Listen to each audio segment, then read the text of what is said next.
आपने अक्सर विपक्षी नेताओं को महंगाई का मुद्दा उठाते हुए देखा होगा और आपको भी ये विश्वास दिलाने की अक्सर ये कोशिश की जाती है कि देश की जनता महंगाई से बहुत परेशान है और हर चुनाव से पहले महंगाई को एक बड़ा मुद्दा बनाया जाता है। कहा जाता है कि लगातार महंगाई बढ़ रही है, लेकिन आंकड़े कुछ और कहते हैं। ये अलग बात है कि आंकड़े कभी आपके सामने पहुंचते नहीं।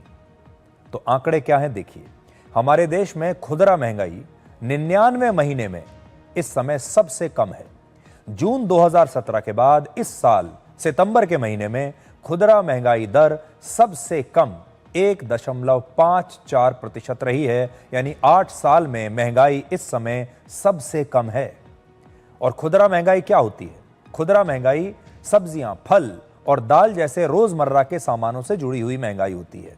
जो आपके खाने पीने की रोजमर्रा का जो सामान आप रोज इस्तेमाल करते हैं, ये उसकी महंगाई की हम बात कर रहे हैं। इसका मतलब है कि देश में रोज इस्तेमाल होने वाले सामानों की कीमतें घट रही हैं।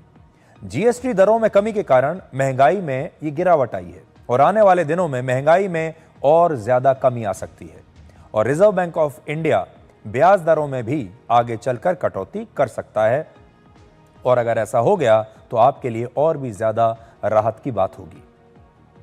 आज के जमाने में महंगाई दर अगर स्थिर भी रहे, मतलब महंगाई और ना बढ़े और उतनी ही रहे जितनी पहले थी, तो यह भी बहुत बड़ी बात मानी जाती है। और ऐसे में अगर महंगाई दर कम होने लगे तो यह किसी उपलब्धि से कम नहीं है। आपको भी शायद अपने कानों पर यकीन नहीं हो रहा होगा, लेकिन यह सच है। आंकड़े यही कह रहे हैं और महंगाई कम हो रही है।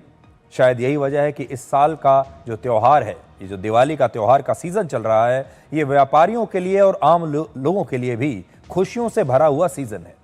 जीएसटी कम होने की वजह से तरह तरह के जो सामान हैं वो सस्ते हो गए हैं। बाजारों में रौनक फिर से लौट आई है और लोग जमकर आजकल खरीदारी कर रहे हैं। और इसी वजह से इस साल नवरात्रि से लेकर दिवाली तक लगभग 4,75,000 करोड़ रुपए का कारोबार होने की संभावना है। देश भर के कारोबारियों के व्यापारियों के संगठन confederation of all India traders के मुताबिक पिछले साल के मुकाबले इस साल कारोबार लगभग 12% ज्यादा होने की उम्मीद है। पिछले साल नवरात्र और दिवाली के दौरान 4,25,000 करोड़ रुपए का कारोबार हुआ था और प्रधानमंत्री मोदी की स्वदेशी अपनाने की अपील के बाद मेड इन इंडिया सामानों की जो मांग है अब बाजार में और ज्यादा बढ़ गई है।